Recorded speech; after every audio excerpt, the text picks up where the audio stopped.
You're listening to the Tony Kinnett Cast on 93 WYPC. WCYTV Here on the Daily Signal.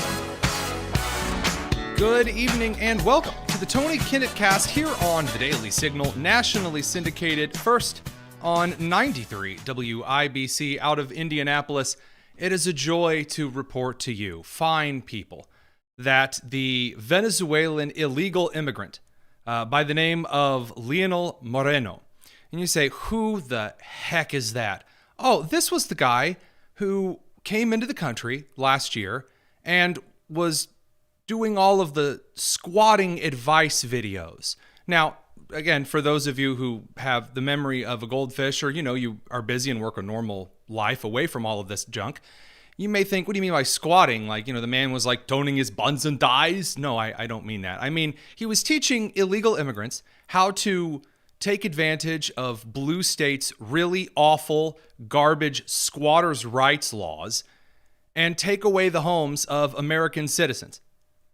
So, it's not just illegal immigration, but it's also theft, and then cases of violence and homicide occurred.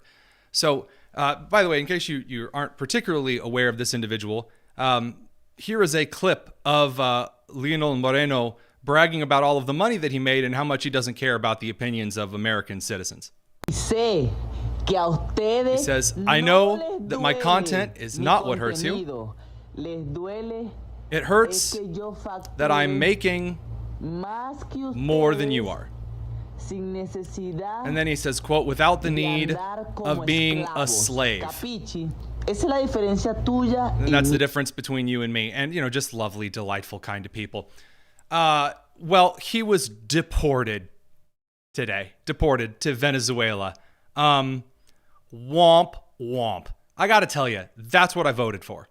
I voted for the individuals who came into this country. I don't care what country they came in from. I don't care what color they are. I don't care what God they do or don't pray to. I don't care about their economic status. I don't care about their skills or their background. Or if they come here to abide by the laws and to assimilate, and they come in the legal way to benefit the American experiment, to be a part of my community, to give and to take after following legal processes, absolutely I want you here.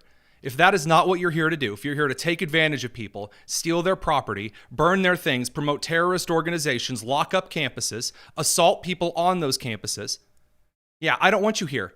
Be gone. And please let the door hit you on the way out. Speaking of things hitting on the way out, the U.S. State Department has announced that they are in fact closing USAID permanently, and told all remaining staffers pretty much that they are fired. At least, quote, all non-statutory positions at USAID, the U.S. Agency for International Development, will be eliminated. So, you may say, but I thought there was that judge that announced, hey, you can't be getting rid of USAID. You got to keep it around forever. Well, see, here's the secret. USAID was created via an executive order. It was created by JFK to be a presidential money pot bribery organization, as the president's own personal pocketbook, that he could use to bribe countries not to work with the Soviets. That's what it was created for. And then the Soviet Union fell, and there was really not a whole lot of reason to keep it around. And so a bunch of the academic professors who swooped in after the fall of the Soviet Union to mooch off of the victor ended up turning it into a garbage organization where we funded some of the most insane projects on earth. And Trump was like, nah. We heard from our Elon Musk DOGE auditing crew that a lot of this stuff is complete and utter garbage. We don't want it. And so shut it down. A judge said, well, you have to keep it open. But here's the fun part. The judge can't rule that, number one. And number two, and my personal favorite, it's a codified part of the State Department. Meaning that in order for Congress to codify it into law and no longer just be an executive order snap project, it has to be codified by Congress. And in this case, it was codified as a part of the State Department. So Rubio can do whatever he wants with that. And the left can't say boo. Now, I'm sure there'll be lawsuits, and you'll have Judge Who Cares, the Obama appointed, or the Clinton appointed, or the Biden appointed, or the Bush appointed judge that swoops in and goes, like Newman in Jurassic Park. And like the guy's trying to guess the right pastor's like, I mean, but that's not going to stop in any way, shape, or form the Trump administration from effectively getting rid of all of these projects. And we'll talk about DOGE in a minute and the phenomenal interview that the DOGE crew had on with Bret Baier. It is fully online and available for the public. I don't often recommend that you go sit down and watch an entire political something. This is one of them. You should go watch it because that's your tax money at work. And no, I don't mean what Elon Musk and DOGE are doing. I mean what they're uncovering.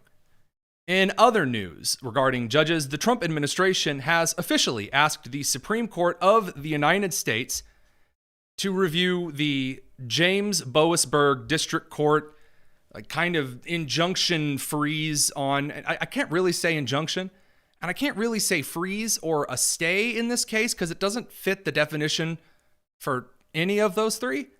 There's no authority that a federal district court judge has, no weapon in his arsenal, no tool on his tool belt that says, yeah, President, you can't get rid of enemies according to the law of the United States that aren't citizens. Like, there's no special magical process for someone who comes into this country as a member of an illegal gang to then get special treatment before they're booted out of the country. It's not a thing. And so the Trump administration has now asked the Supreme Court to review Judge Boasberg's jurisdiction. And the court has called for a response by 10 a.m. on Tuesday, April the 1st. Now, I mean, look, we can talk about the jokes that may be brought forward about the Supreme Court releasing an opinion on April 1st, or at least a temporary ruling. No matter what, though, this will be a case regarding the Trump administration and their new Robert Mueller Judge James Boasberg that will end up in front of the Supreme Court. And it will end either with the President of the United States having significantly less authority to carry out his Article 2 abilities under the U.S. Constitution. And by the way, if that happens, just expect chaos for the foreseeable future. Because if the Supreme Court of the United States rules that judges can just do whatever they want, then judges are going to do whatever they want. And you are going to have a free-for-all, depending on who had judges nominated, a free-for-all of federal judges that are going to issue injunctions on everything, including the kitchen sink. And if the Supreme Court rules in favor of the Trump administration, then that will be a major move towards restoring the separation of powers and constitutional stability here in the country, as a part of a gray area that's been allowed to persist for too long. One of those gray areas that a judge is operating in is Judge Amy Jackson, who has, from the U.S. District Court for the District of Columbia, because, of course, issued this memorandum opinion stating that the Consumer Finance Protection Bureau, which Elizabeth Warren made to provide kickbacks to very rich friends of hers and increase the amount of regulatory nonsense for individuals she was either related to or working with in the banking industry. Good old Elizabeth Warren's organization seems to be safe because Judge Amy Berman Jackson has blocked the dismantling, I guess, of CFPB. Not really sure how that's going to work for her either, considering that the CFPB hasn't even been codified as an official organization by Congress. So we're just making stuff up now, just full on, full force. An interesting move, to be sure. Now that brings us over to the Trump administration and, conversations a little bit more about the tariffs, pretty much gearing up for a very, very interesting April the 2nd. That's what Trump has called Liberation Day. That's when a lot of reciprocal tariffs go into effect. We don't quite know how all of that looks. That's when the big automotive tariffs go into effect, except for a few. I think Stellantis, Ford, and then one other gets kind of a month exemption on that. And now we're talking about some prescription drug tariffs and things, and it has thrown the stock market into a tizzy. And the reason it's thrown the stock market into a tizzy is for two primary reasons. Number one, the market hates instability. The market hates unpredictability. Because if you're going to invest, you don't want to be like slinging the slot machines at Vegas. You actually want to have a pretty good idea of where something is going to go. The other reason is a little bit more important to the future of the American political system as well as the market in general. We're going to talk about that over on the live stream. Radio crew will catch you in a second. It's the Tony Kinnett Cast here on the Daily Signal. The other reason that the markets are not responding very well to tariffs is because the Trump administration has not been clear about what his goals with the tariffs are. And people have mistaken this for Trump just being erratic because he likes tariffs. Is Trump erratic? Yeah, sometimes absolutely. Does Trump really like tariffs? Yes, he does. However, do I believe that all of these particular tariffs are long-term, right-away, immediate policy for the Trump administration? Based on how his administration currently is dealing with the Republican slim majority in the House of Representatives, and Elise Stefanik, which we're going to talk about with Rebecca Downs over from townhall.com in just a moment, I don't think so. I think that Trump is using tariffs as a lever of diplomatic policy, whether well or poorly, we don't know yet, to try to get something. Now, a lot of people are critical and saying, well, Trump, you need to tell us what it is you're trying to get. I don't get that argument. I don't. And by the way, I'm personally not a fan of tariffs as a long-term economic policy if there are other taxes in place, which, there are. The problem in place here is that people pretend that in a negotiation between two world powers, both sides walk in front of the media and tell the world exactly what it is they want. And that's not how negotiations work. That's how negotiations fail. That's how you let your opponent know all of the inside red line stuff that you're not willing to cross so then they can undercut you. And Trump does this on everything. He doesn't reveal the cards right now. The United States is no longer revealing its long-term plans regarding military actions. And I mean long-scale military actions, when they choose to strike, when they choose to endorse, when they choose to support, when they don't. Hegseth went up to Greenland today, and I heard I was opposite a Democratic individual over on the airwaves, and basically made the case that the Trump administration needed to be clear about its goals and what it wanted from Greenland. I don't think so. If you lay out all of the cards and exactly what it is that you want, that's how you get U.S. troops killed. And if you lay out the tariffs, just write out, this is exactly what I want, this is what I want, and it's not just closed backroom conversations, I don't see how they accomplish their goal as well. Now, if they are done poorly, and if Trump doesn't get anything out of the tariffs, which could happen, that is going to crash his momentum. And we'll talk a little bit about why I don't necessarily think that's the end here in just a moment. We're going to get over to Tim Walz and Beto O'Rourke, who have decided that amid a smidgen of uncertainty from the Trump administration, right when the Democrats really need to focus. Tim Walz and Beto O'Rourke, Beto O'Rourke's just like a dude. He's like Stacey Abrams. Like, the two just lose elections. Like, that's their job. And then Tim Walz, the governor of Minnesota. And I'm not really sure what they were doing. Here's Beto O'Rourke just ranting about mail-in ballots being the only way to stop fascism or something. Folks, we have been soaked every single day since 2013. Texas, the worst voter ID law in the country. Texas closed 700 polling places. Where did they close them? In the fastest growing black and brown neighborhoods in the state of Texas. Texas, 13% rejection on mail-in ballots. You see that in banana republics. So just quick tip. Don't shove the microphone down your throat when you're speaking. Yeah, okay, kind of a pro tip there. And then number two, the idea that Texas is like super fascist voter land ain't going to land. I do want to point out one thing here. The clientele of this particular rally is something else. If you look in the background, you'll see a bunch of like really old people and then like really grumpy like Karens. That's the whole crew there. And that's going to matter in a second. We're going to bring in Rebecca Downs over from townhall.com to talk about this. And then I've got one more clip for you when we come back from that. This is the Tony Kinnett Cast here on the Daily Signal. Let's catch up with the radio crew.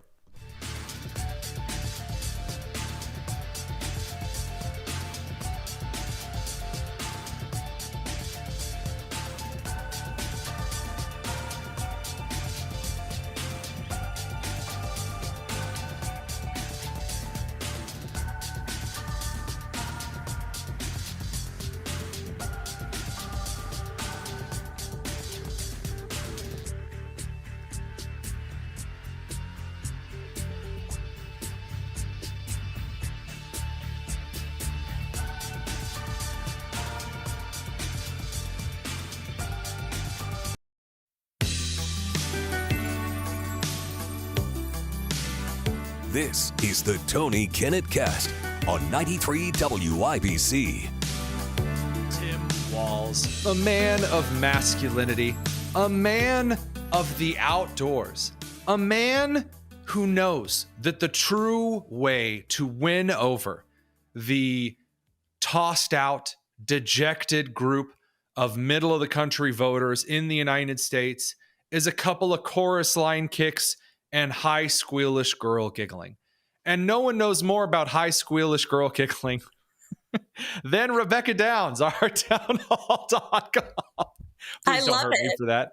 How's it going, Rebecca? It's going great. I think I have to say that is an apt description of Tim Walz and myself. So hopefully the only thing we have in common, he and I. So I got to tell you, Tim Walz, first of all, the entire DNC deciding that the best move right now, instead of any legislation, instead of anything useful, because they can't really do anything that doesn't make things worse, they've started going around the country and doing town halls. So you've got AOC, Bernie Sanders, and they're like all going around and they're doing their speaking tours everywhere, getting out in front of the people. And now Tim Walz has joined them. Have you watched any of these? I've watched clips of them. There's something else. It's really, the refrain I keep hearing, and I think myself, is, wow, we really dodged a bullet that this man is not vice president. Between Kamala Harris and Tim Walz both saying at separate times, man, we really need to lean more into the racial stuff and the LGBTQ stuff. In fact, here's a clip of Tim Walz saying, we got ourselves into this mess because we didn't do more. That our strength is our diversity. We've been talking about this for years as a country of immigrants, and we let them define the issue on immigration. We let them define the issue on DEI, and we let them define what woke is. We got ourselves in this mess because we weren't bold enough to stand up and say, you damn right we're proud of these policies. We're going to put them in, and we're going to execute them. And so... I mean, that's a level of short-sightedness blind people might envy. Yes, and the thing I was thinking of when I saw that clip, and I actually have a piece at Town Hall that mentions that clip, as does our own Guy Benson, but is that, oh yeah, sure, that's why Democrats lost. Trump, if you recall, not only won handily last November, he won with men, and he made gains with young men, including young men of color who typically vote Democratic, but they were so fed up with being told about how terrible they were because they were men. If you remember the Obamas, Barack Obama himself came out, the campaign trotted him out and had him lecture young black folks that they had to vote for Kamala Harris and get over not wanting to vote for a woman, as if that was the problem or the only problem anybody could possibly have with her. You know, I do enjoy that after trotting out Obama didn't work, and trotting out Michelle didn't work, and trotting out Oprah didn't work, and trotting out Taylor Swift and all of the other random celebrities didn't quite work, that now the strategy is just tell everyone that even your own family members think that you're ridiculous. So here's Tim Walz admitting that even his own son doesn't respect him at all. I got an 18-year-old, Gus, and I'm without Gus out there, and I'm having one of those dad talks with him. I was giving Gus my wisdom on what he had done wrong. You know, I was being, because I know these things, right? I'm the dad. In the middle of it, he gives me the old, says the guy who got his ass kicked by Donald Trump. And I'm like, okay. I'm going to be frank with you. If you can't even get your own kid to at least like respect you as a politician, I mean, forget agreeing with you, you know, but not even, you know, to basically fire back off at you. Dude, Donald Trump just throttled you like a speed bag. Oof. I would say it's painful to watch, but actually it's just really, really funny. So I imagine he was trying to go for some self-deprecating humor to try to relate to the common folk, but it comes off as so obvious. The pandering is so cringeworthy, like most, if not all things Tim Walz does. It's just like, oh, for the love of God, please stop. Well, at some point you have to wonder when the "for the love of God, please stop" part from Democrat leadership is going to kick in. Democrat governors are in a weird place because they're not in the congressional rank and file, right? They don't have to listen to Hakeem Jeffries. They don't have to listen to Chuck Schumer. But you've got Tim Walz out here of Minnesota now saying, I think we need a shadow government. This clip, I couldn't believe it when I saw this clip this morning. Check it out. Neither. That's weird even for him. We see one of the first things they do is try and restrict the vote. This is one of the things, though, that this is going to take power to the streets. I don't know what the answer is on this, but I've been saying this. I think we need a shadow government, so when all these things come up every single day, we've got an alternate press conference telling the truth about what things are happening, telling what's going out. Shadow governments. So Americans' level of institutional trust is at an all-time low. Mm-hmm. The number of individuals going over to vote, as in they're becoming more on the left, is not at an all-time low. It's nearly non-existent. And the only thing right now that's hurting Republicans is not coming out for their own special elections. So does Tim Walz have any incentive? I mean, Tim Walz has the incentive to change course and not be awful, but who's going to tell him to stop? I think the Democrats are too rudderless right now. I mean, we are far away enough from the midterms and the 2028 election, so things could radically change. I know I constantly needed to be reminded of that for the 2022 midterms, got a little cocky. And as you've said many times, Tony, nobody does better from snatching victory from the jaws of the defeat than Republicans. So on the other hand, if we have jokers and clowns like Tim Walz out there, bring it on. Senator Ted Cruz, who's a friend of your show, has been on a few times, if I'm not mistaken. He posted that clip about the DEI and said, yes, tampons in men's bathrooms. Tim Walz himself, as I'm sure you know, he signed a bill as governor that inserted tampon machines in the boys' bathroom at school. The entire Tim Walz aesthetic, I'm pretty sure he's the only old white guy around. Well, Sammy, thank you. And to all the young people who are here, I just pause for a moment and look around and look at, I'm especially talking about these old white guys who seem to disappoint us on a regular basis in this country. You've got Hakeem Jeffries, you've got Chuck Schumer, who, you know, depending on who you talk to, qualifies as old white guy. I mean, you know, not in most country clubs like Sheldon Whitehouse's country club, that is. Yeah, then you've got, you know, Kamala Harris, you had Michelle, you had Barack. You got Hillary Clinton. Where are all the old white men who are screwing it up for the country? I mean, they screwed up they screwed up probably bigger than anybody. And Tim Walz, the only old white guy around to screw up. I think he is possibly the biggest screw up, certainly the biggest recent screw up. I can't believe that he was chosen as running mate. Was he vetted at all? If he was certainly poorly vetted. I do think Bernie Sanders does play a role. He likes to be for the common man, but what, does he own 3 or 4 mansions? He's insanely wealthy. I mean, I'm really confused by the guy who, you know, was bragging about stock prices dipping, which I guess I don't particularly care about that one as much as others do, given that, I mean, it's not as though several different factions of the country haven't rooted for companies to fail before. That one, when I'm saying that one doesn't bother me as much, I mean, I've been bothered by worse things, you know, more things that are frustrating that he said. But he's a guy who proudly claims that he doesn't own any stocks. He has no idea what the term venture capitalist means. He doesn't do any investing. He has no idea how the economy works. I mean, he was almost the vice president. And I look at now, he's in Texas with Beto O'Rourke, who is an equally successful politician, right? And like, these guys are going to come. We're going to have like the 8th election where we bring that old corpse back up to jump out in front of everyone in his sad mom jeans. I mean, on one hand, I used to worry, be careful what you wish for, in the sense of having really radical members of Congress or governor run for office and then just throw a bunch of sunlight at them. Unfortunately, it didn't work for the 2020 election because Kamala Harris and Joe Biden still got elected and became president and vice president. But I think with how poorly Democrats are doing and continuing to do, let them continue to do poorly. That's also behooves Republicans to get out there, not mess up their counting like they did with having to withdraw Lee Stefanik's nomination, and really get themselves together as much as humanly possible. Can't afford to take anything for granted, especially in 2026. I want to hear your take on the Stefanik move from the Trump administration making the suggestion, because for me, this is a massive, you want to call it hopium, you want to call it a green flag, you want to call it an optimistic look for the future. For me, this was a very promising move because, from my take, I think that this shows that the Trump administration recognizes realities on the ground. And after all of the things that we want to do, and after all the things that we say we're going to do, that when it comes down to brass tacks, that you actually have to take reality seriously. And Elise Stefanik's move back to the House is a clear indication of that.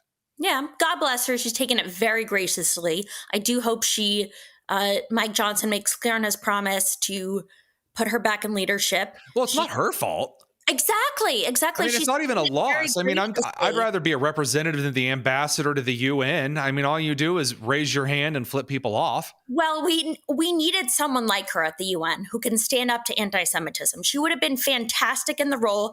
I predict she could have been unanimously confirmed, if not close to unanimously confirmed for the position. I do feel bad for her. It makes sense, especially with how terrible, unfortunately, Republicans are lately with special elections. This week was a total unnecessary embarrassment. I am now a little worried about Florida, special elections there for the U.S. House seats, 2 U.S. House seats. But it's good that she's going to be in the House. I hope they make it up to her because she deserves it. I really do wish they did these numbers ahead of time in November to not get her hopes up and the hopes up of people who were looking forward to seeing her in the UN. But at least she's going to keep her House seat and maybe get back in leadership. I mean, to be fair, that was before Representative Thomas Massie started voting against everything, or at least, continued moving that forward. And I really like Massie. I'm just saying, I mean, that is a problem. It's not a majority when you have someone who constantly votes against the party. And I want to make this really clear here. When I'm looking at special elections, I'm looking at Stefanik. I think that putting Stefanik in a new position, and I know that Pelosi back in her day created an assistant speaker position. If you put Stefanik in an assistant speaker position in the House, then you could make the next House leadership fight a little bit easier, if you catch my drift. Oh, God willing. God willing.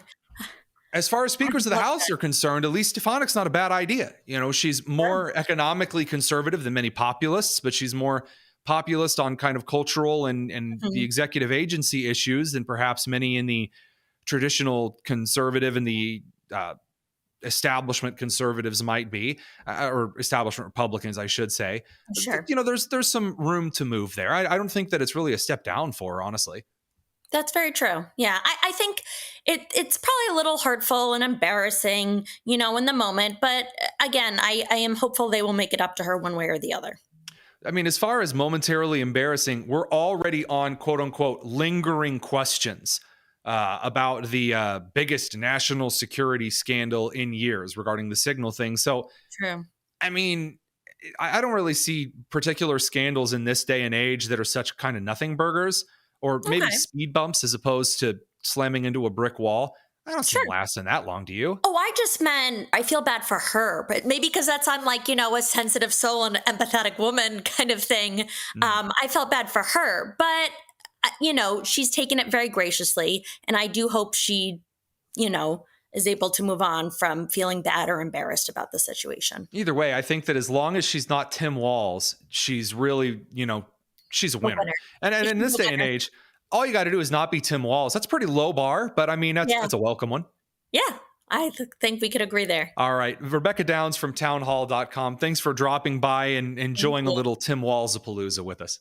Thank you, Tony. We'll be back in just a second. Don't go anywhere. It's the Tony Kinnett Cast here on the Daily Signal.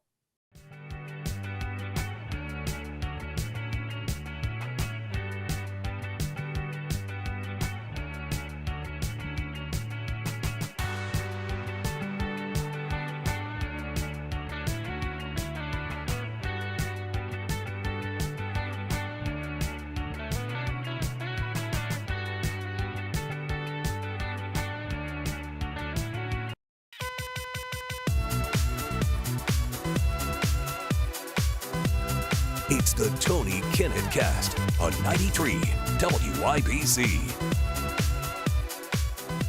This brings us to the rest of the Democratic Party at the moment, and of course the other side of the aisle in power, the administration, the Republican Party, conservatives, and how this affects Americans. Because we've talked about the economy, right? We've talked about the uncertainty regarding tariffs. We've talked about these judicial proceedings and the very, very mixed polls, meaning that Americans like the idea of the separation of powers, but they really don't understand the role of district judges. Right now, we're in an uncertain time. There's still a lot of momentum that the Trump administration enjoys. And so when there's a lot of momentum, but things are people are starting to kind of look around, you see things. And when you look around and see things, those that are in the party doing the stuff get the attention. I bring you your average viewer at a Tim Walz Beto O'Rourke rally. So for those who cannot see this person, this is a lady with a look in her eye that screams the word "run." That's all I'm gonna comment on it. Here you go. Here's her divine theory at Tim Walz that he agrees with, by the way. Election integrity. I hope that y'all have seen the reports from cybersecurity experts that they've released analyses of election data out of Clark County, Nevada, that shows some pretty convincing evidence of election tampering. My biggest fear is that we're not going to make it to the midterms. So what can we do to make sure, A, that the midterms actually happen, and B, that they're free of fraud? Yeah. So, first of all, I was told election denialism was bad and it was treasonous and terrible and no. That's apparently not true. And then number two, my other personal favorite is the idea that suggesting this is the last election, we're all going to die, they're going to shove us into a big mass grave, and what people who are normal, the average American who works for a living, who has a family, who does things through the day to day that don't really involve politics. They see that and they hear the Swiss-made cuckoo clock going off repeatedly. Now, what about, DOGE? She's talking about, this Elon Musk crew and their secret Illuminati ways and all the evils that they're doing in the secret. Well, the DOGE crew sat down with Bret Baier, and honest to goodness, it's one of the better interviews that I've seen. And they actually answered one of the key hits that Democrats have been screeching, which is that Social Security is going to be closed and everyone's going to be destitute and poor, and it's going to be the 1930s all over again. Check it out. And they steal people's Social Security is what happens. Is they call in, they say they claim to be a retiree, then they convince the Social Security person on the phone to change where the money's flowing. It actually goes to some fraudster. This is happening all day, every day. And then somebody doesn't receive their Social Security. It's because of all the fraud loopholes in the Social Security system. How do you reassure people that what you all are doing is not going to affect their benefits? No, in fact, what we're doing will help their benefits. Legitimate people, as a result of the work of DOGE, will receive more Social Security, not less. Now, that's extremely discordant to what Democrats have been screaming about DOGE. The DOGE is going to run in and they're going to cut all of your benefits. They're going to institute fascism. And it's going to be the end of the world as we know it, and you won't feel fine.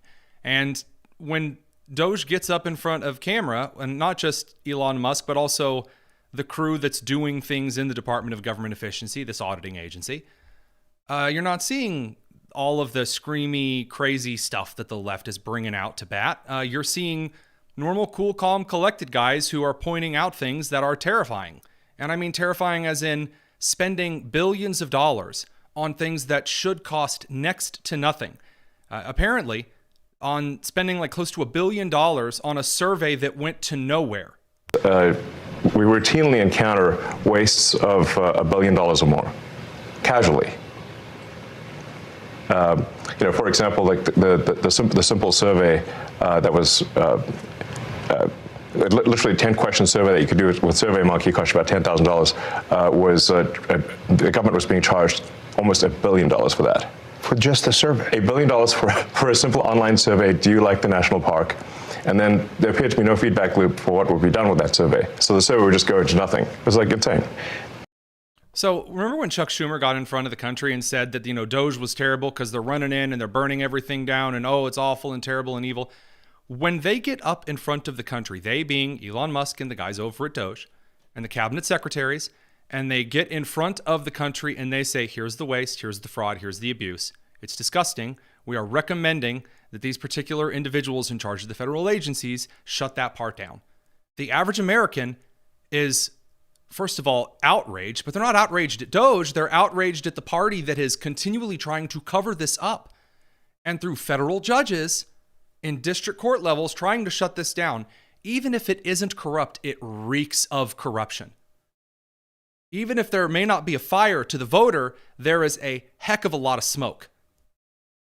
And what do they see from the rest of Trump's administration? You know, you talk about the Department of Defense and what Americans saw, and the scandal of the Signal chat. Here was Pete Hegseth in Guam saying things that got raucous amounts of applause. J.D. Vance said the same kind of stuff today to the Space Force base in Greenland, the Air Force base in Greenland. And this stuff is popular with average Americans. Check it out. When the president asked me to do this job, he's told me two things up front, amongst many. He said, first, he said, Pete, you're going to have to be tough as He said, you're going to have to be tough. And that has proven to be true. But number two, he said, I want you to restore the warrior ethos to our military. Get it back to basics. Warfighting, lethality, accountability, readiness, standards. Across our four nations. That is, in fact, what Americans are quite fond of. There is not an average guy on the moderate left or the moderate right, by the way, who gets home from his union job at the factory or his job in the office and looks at that and goes, oh, yeah, that's terrible. I can't believe, it's so awful and horrible. I sure wish we had Secretary Lloyd Austin, Mr. Triple Masker, who would just disappear for 2 weeks at a time, or Secretary Pete Buttigieg, Mr. Planes, Trains, and Automobiles. I'm just going to throw it out there that a return to the basics is something that a lot of Americans are looking for. Now, what about the other side? Because this is, by the way, what you're seeing on the air in front of people when the Trump administration gets up to speak. What do you see when the left gets up to speak? Because that matters just as much. If you're going to check in on things now that the elections are over and we're into the second Trump administration, well, you see Senator Warner of Virginia, who was supposed to be one of the level-headed, competent guys, laughing about the pullout from Afghanistan that resulted in 13 dead Marines. And when I say laughing, I mean he is absolutely discounting and laughing at this on air. This is a CNBC interview. It's really wild. Check it out.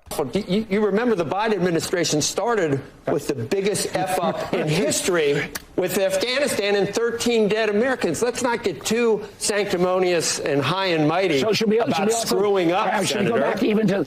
That's only 4 years. That's only 4 years, Senator. I'm surprised, Joe. You're not going to throw in. Yeah, I am. I just did. Hillary served. Not a good look. It's not a good look. We'll catch the radio crew here in a second. We'll send you guys over to commercial and stick around over on the live stream for a few more of these things. It's the Tony Kinnett Cast. So the really awful foreign policy stuff. Again, you think the left would kind of focus on the economic uncertainty. They can't, because the unions, like the UAW, are extremely in favor of Trump's tariff policies. So the left is really, really between Iraq and a hard place. And the hard place would be that they can't mess up their voting base on like the economy. And the rock in this particular instance is that they really need to hit Trump somewhere. So where are they attacking? They're going to stick with the whole trans thing. So you've got leftist influencers out there saying that not only are trans women, dudes in skirts, deeply important, but actually they're better than anyone ever. Just a regular group of saints over here. I truly think that trans women are the best of us. The best of us. And not only do I not think that they take anything away from my experience as a cis woman, I think that they are actually one of the purest forms of womanhood and highlight some of the most beautiful parts of womanhood. Yeah, nothing says a pure woman like testicles.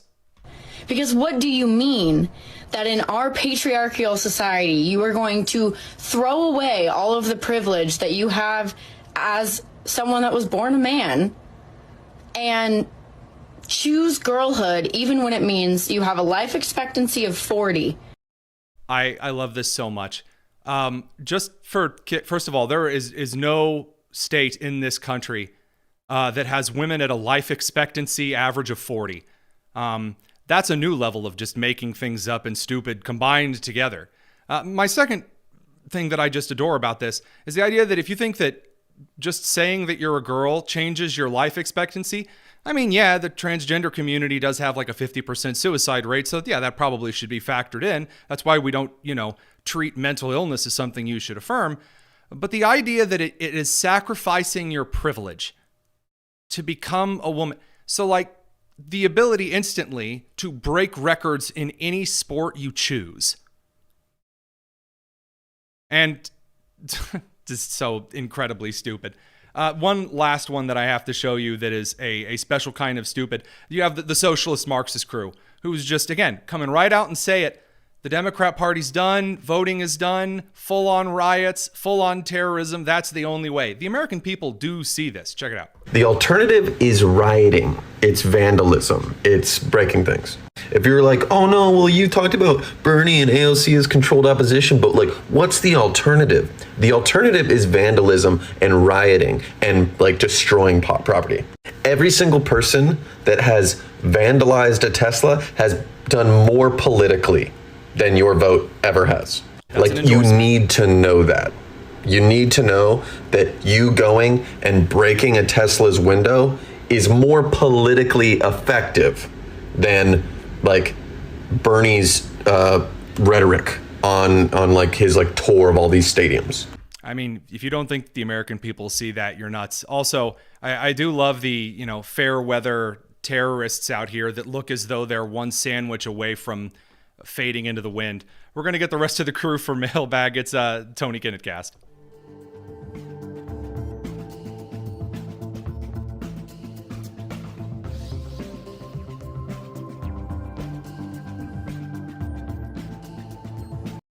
Mail time. Mail time. Mail time. On the Tony Kinnett Cast.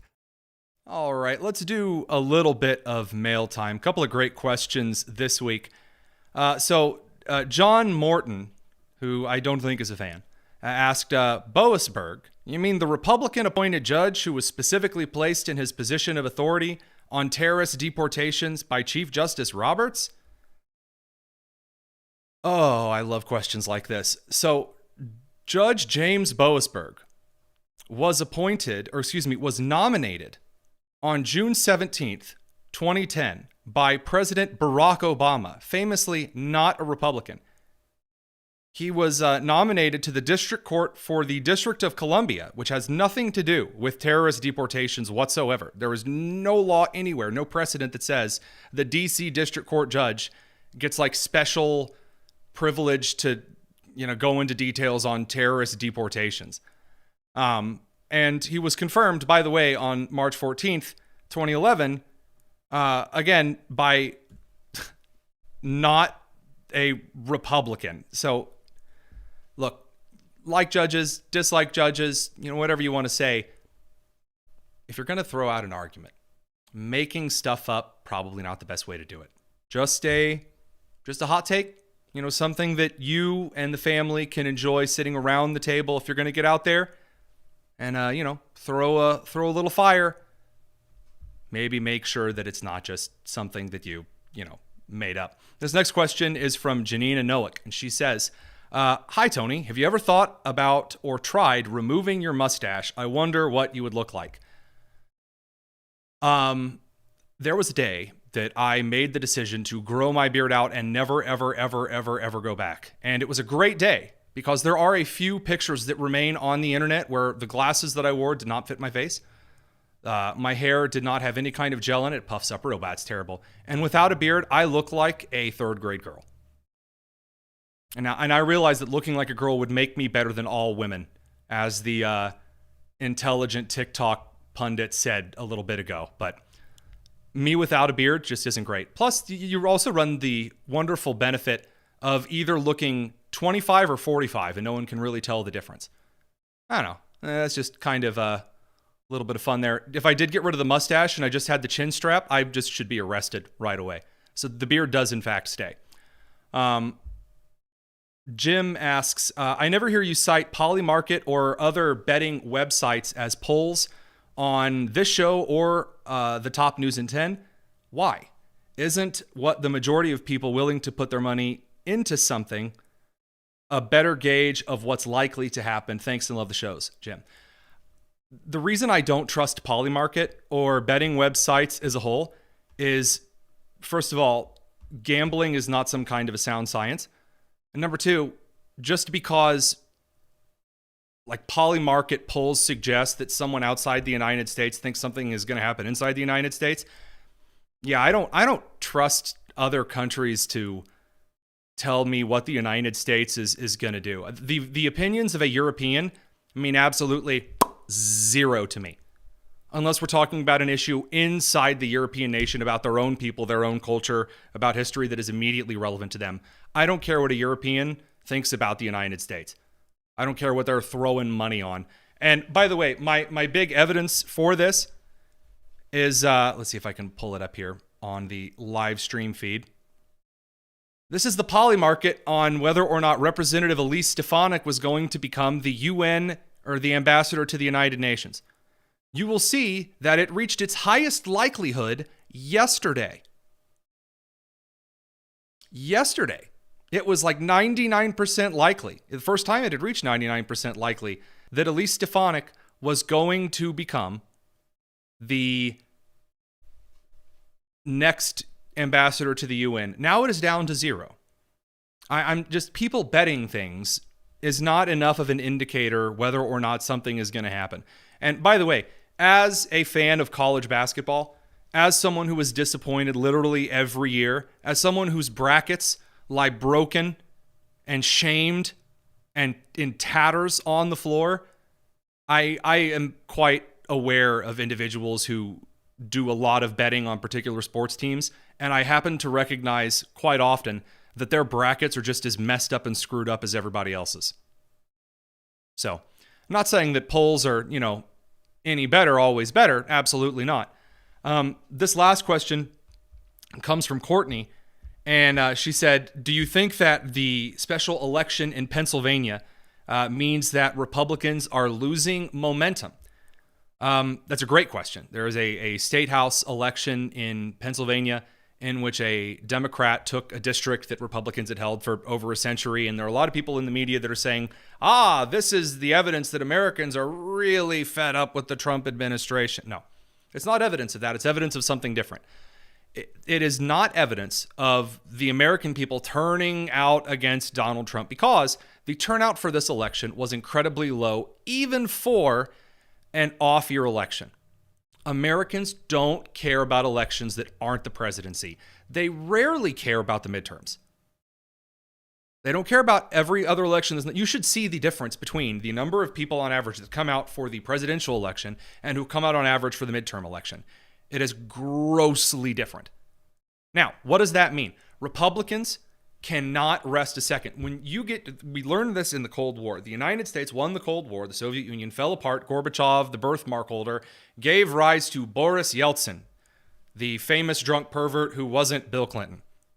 And after that, Americans said, great, we won. Now I get to sit back and relax forever.